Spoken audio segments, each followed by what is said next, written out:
Olá, bom dia. Chegou a nossa quinta-feira, nossa querida quinta-feira. Eu falo querida porque ela antecede a sexta-feira, um dia que nós gostamos muito, né? Um dia que a gente relaxa, vem fim de semana, enfim. Mas hoje nós temos algumas, eu vou dar aqui de início algumas matérias assim rapidinha, uma seleção que eu fiz das melhores notícias do Brasil e do Estado, e aqui também na nossa região, mais o título e um pequeno comentário, e depois no final eu vou falar da situação do nosso país. O negócio não está fácil lá em Brasília, nós estamos vivendo um momento muito difícil. STF, esquerdalha versus Bolsonaro. E nós, pelo menos a maioria do povo brasileiro, me parece. E a esquerdalha e o STF e uma minoria do povo que, na minha opinião, não quer o bem do Brasil, mas vou deixar para o final. Também vou comentar sobre o Sintraf, que era um sindicato aí dos cegonheiros de Gravataí, onde o que menos tinha era motorista de verdade profissional, tinha mais especulador, gente que já tem dinheiro, compraram várias cegonhas aí para especular, para ganhar dinheiro, mais que já tinham. E isso aí estourou na justiça, não sei se vai estourar em alguém aí e tal. Só sei que era um clube do Bolinha, aqui do centro, que depois eu vou comentar. Iniciando então, eu vou fazer um comentário bem legal que eu achei entre essas manchetes que eu selecionei, é que Porto Alegre, a UTI de Porto Alegre, a ocupação está abaixo de 100%. Está abaixo de 100%, em torno de 97%, 98%, já esteve 120%. Eu nunca entendi esse negócio de 120%, se cabe só 100%. Os 20%, fiquei sabendo, elas que estavam sentadas em sofá, empilhado lá pelo hospital, lá não sei por onde, e ou na rua ou não era atendido. Então, com esse dado, que ele é extensivo também, normalmente às prefeituras da Grande Porto Alegre, as UTIs da Grande Porto Alegre, Xerinha, Gravataí, Canoas, enfim, Viamão, né, Glorinha não tem, e de que toda pessoa agora, com esses dados aqui, que chegar no hospital, vai ter um leito para ser tratado. Isso é um baita de uma informação, é uma baita notícia, até porque eu realmente estou sentindo que o pico, o pior do coronavírus, me parece, no Rio Grande do Sul, está declinando essa desgraça aí do vírus chinês que abateu e levou tanta gente bacana da nossa vida. Outro assunto também é de que o presidente da República, o governo federal, botou à venda o Correios.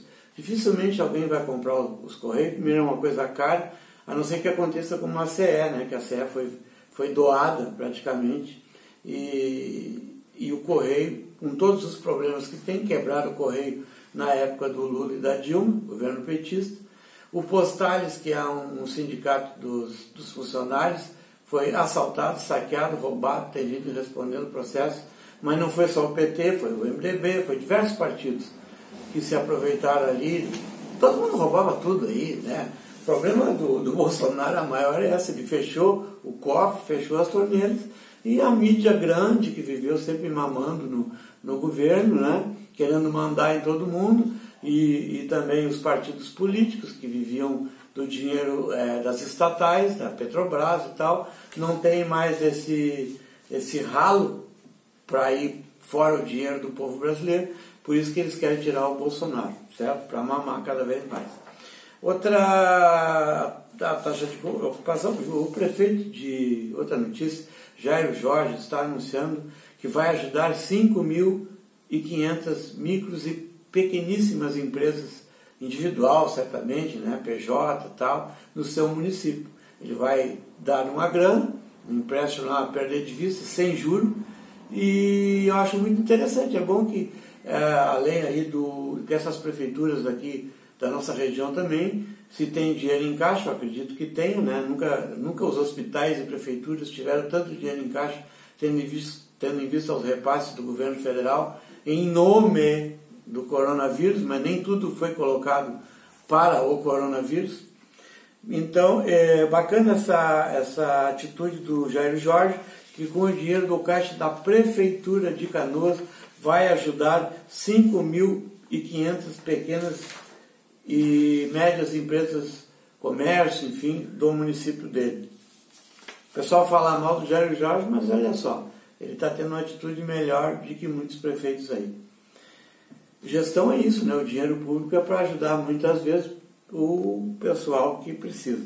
E também, eu tinha uma notícia aqui do prefeito de Porto Alegre, que também está fazendo uma anistia fiscal, o Sebastião Melo fazendo uma anistia fiscal, mandando um projeto para a Câmara de Vereadores, isentando totalmente de taxas, IPTU, ICMS, enfim, ICM, né?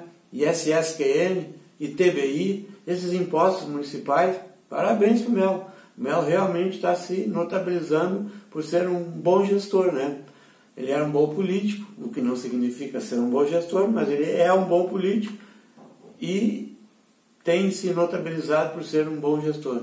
Parabéns ao Melo. Agora, esse momento é o momento do bom gestor, do político ter a sensibilidade e ver quem ele tem que ajudar. A população já está exaurida de tanta taxa, tanta coisa que paga, e o poder público, as prefeituras, estão sim com dinheiro em caixa e pode aliviar o bolso do povo porto-alegrense nesse caso. Vamos ver se a nossa prefeitura aqui de Gravataí e outros aliviam o bolso dos contribuintes da cidade. O governo Bolsonaro também, olha só, todo mundo está ajudando, né? Vem aí outro pacote para micros e pequenas empresas do governo Bolsonaro. O governo Bolsonaro criou um grupo de trabalho para avaliar a anulação de tributos sobre micro e pequenas empresas. Os empresários que têm 5 ou 6 meses de perdão. Muito legal. Olha só os governos federais ajudando aí os pequenos empresários, que foram os que mais, pequenos e médios empresários, né? Não digo que não ajude os grandes também, todos na sua necessidade, né? Dando uma anistia.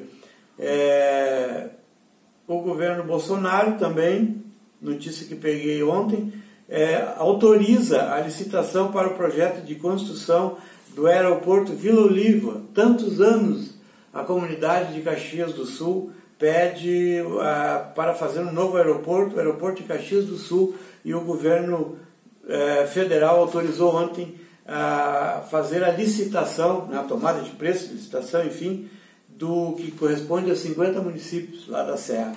Então, aeroporto de Vila Oliva, em Caxias do Sul, vai sair.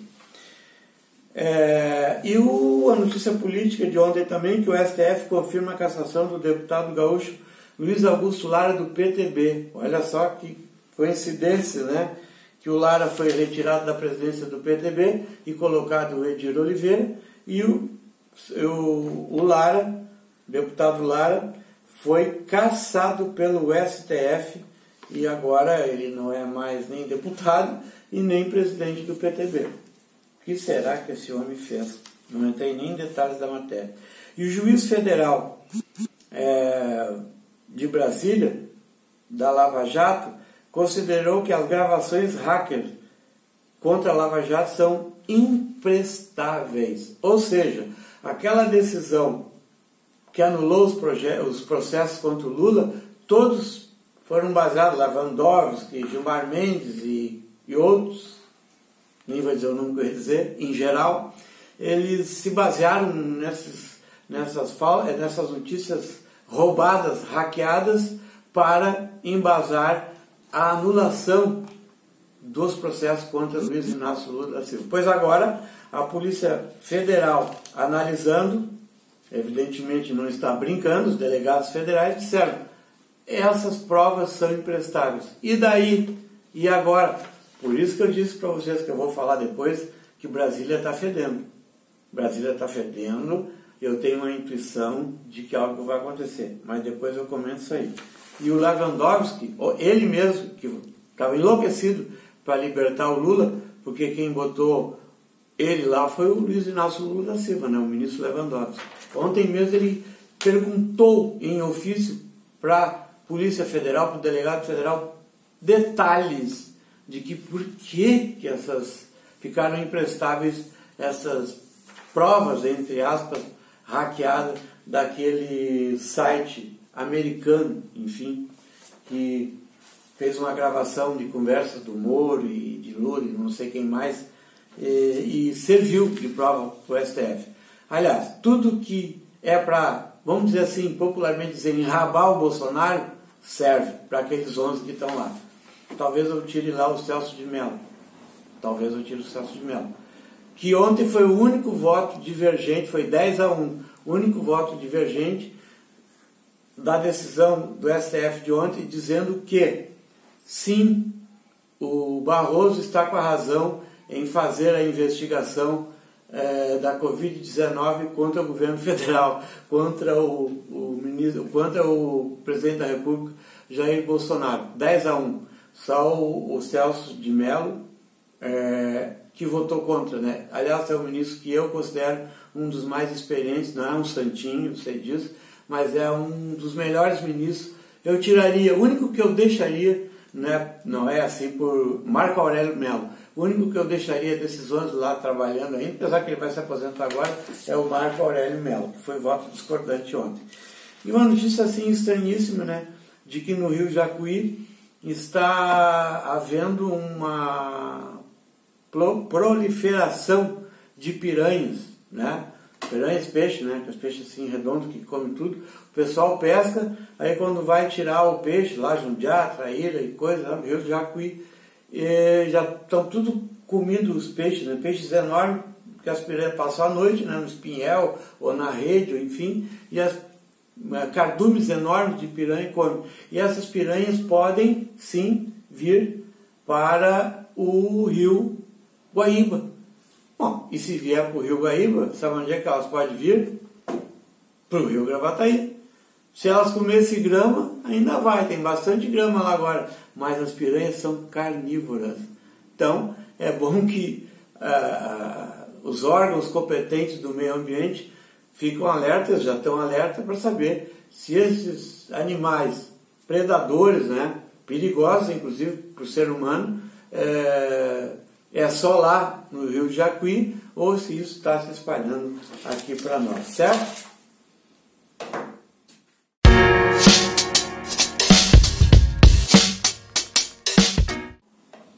Então, completando a notícia que eu inicialmente falei aí do sindicato, que não é sindicato, agora virou associação e tal, segundo o judiciário, né, que eu denominei Clube do Bolinha em Gravataí, realmente deu bastante problemas aí para a diretoria, claro, né?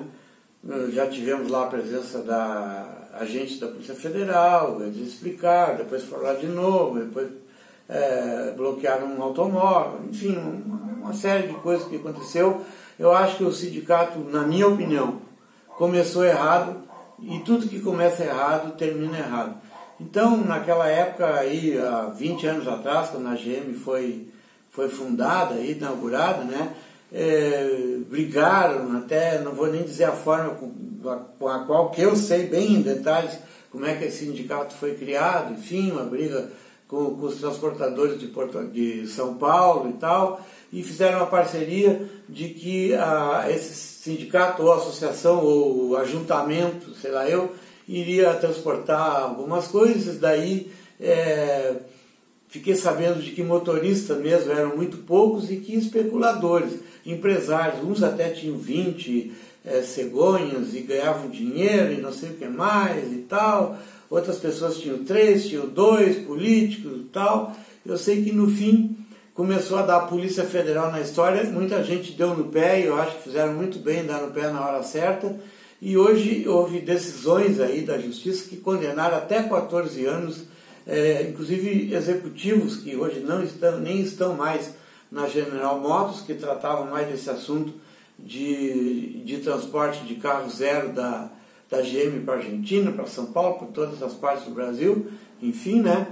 E hoje está a maior confusão dentro do processo na Justiça que eles respondem, entendeu? Então, provavelmente o futuro dessa relação, ela vai se extinguir, essa associação, este conluio, sei lá o que eu vou dizer, de pessoas porque motoristas de verdade, profissionais, também entraram na Justiça dizendo, vem cá, essa associação foi criada para os motoristas profissionais, para aquela pessoa que não tem um outro tipo de sustento, a não ser ter a sua carteira profissional e o seu braço para sustentar a sua família, e nós estamos vendo aí que especuladores e gente bem de vida na cidade estão pegando lá o nosso lugar. Além de algumas irregularidades que eu não tenho como provar, que a justiça apanhou, mas eu tenho, inclusive, uma decisão recente da justiça, está contemplando todas essas irregularidades. Então, nós vamos aguardar para ver como essa história toda vai ficar. Eu sei que tem gente boa aí que pode estar enrolada neste assunto. Outros pularam da barca antes que desse rolo.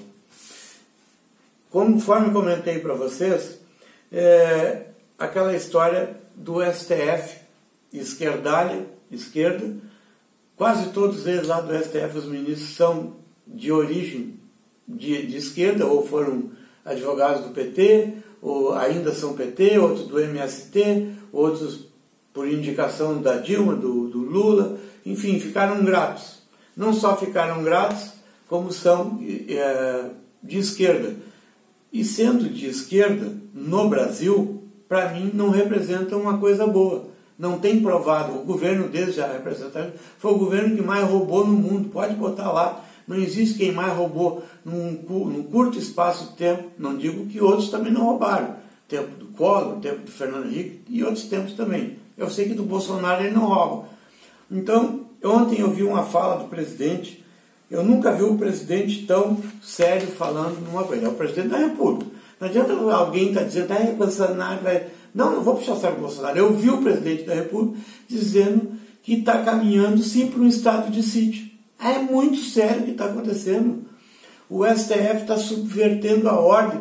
Está existindo, por exemplo, o tempo de Brizola, que ele falava na legalidade, está nesse momento existindo uma ilegalidade no Brasil.